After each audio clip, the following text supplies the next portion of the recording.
Yesterday, the House of Representatives passed a historic piece of legislation that will open the door to a clean energy economy and a better future for America. For more than 3 decades, we've talked about our dependence on foreign oil. And for more than 3 decades, we have seen that dependence grow.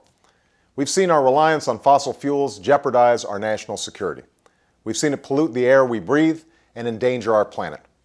And most of all, we've seen other countries realize a critical truth.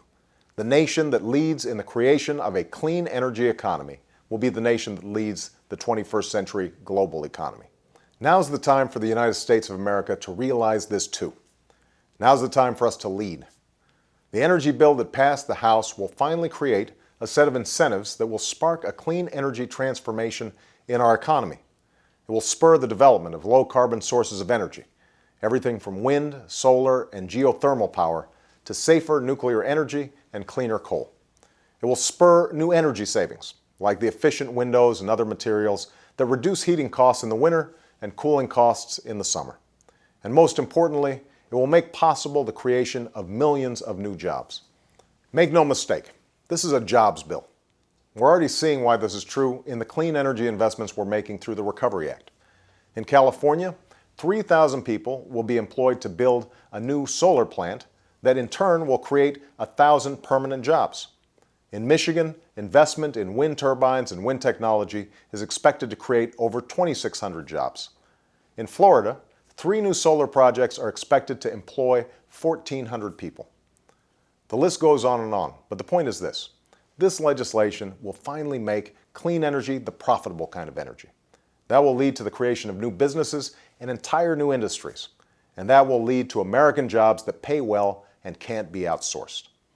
I've often talked about the need to build a new foundation for economic growth so that we don't return to the endless cycle of bubble and bust that led us to this recession. Clean energy and the jobs it creates will be absolutely critical to this new foundation. This legislation has also been carefully written to address the concerns that many have expressed in the past. Instead of increasing the deficit, it's paid for by the polluters who currently emit dangerous carbon emissions. It provides assistance to businesses and families as they make the gradual transition to clean energy technologies. It gives rural communities and farmers the opportunity to participate in climate solutions and generate new income. And above all, it will protect consumers from the costs of this transition, so that in a decade, the price to the average American will be just about a postage stamp a day. Because this legislation is so balanced and sensible, it's already attracted a remarkable coalition of consumer and environmental groups, labor and business leaders, Democrats and Republicans. And I want to thank every member of Congress who put politics aside to support this bill on Friday. Now my call to every senator, as well as to every American, is this. We cannot be afraid of the future, and we must not be prisoners of the past. Don't believe the misinformation out there that suggests that there's somehow a contradiction between investing in clean energy and economic growth. It's just not true. We've been talking about energy for decades, but there's no longer a disagreement over whether our dependence on foreign oil is endangering our security. It is. There's no longer a debate about whether carbon pollution is placing our planet in jeopardy. It's happening. And there's no longer a question about whether the jobs and industries of the 21st century will be centered around clean, renewable energy. The question is, which country will create these jobs and these industries? I want that answer to be the United States of America. And I believe that the American people and the men and women they sent to Congress share that view.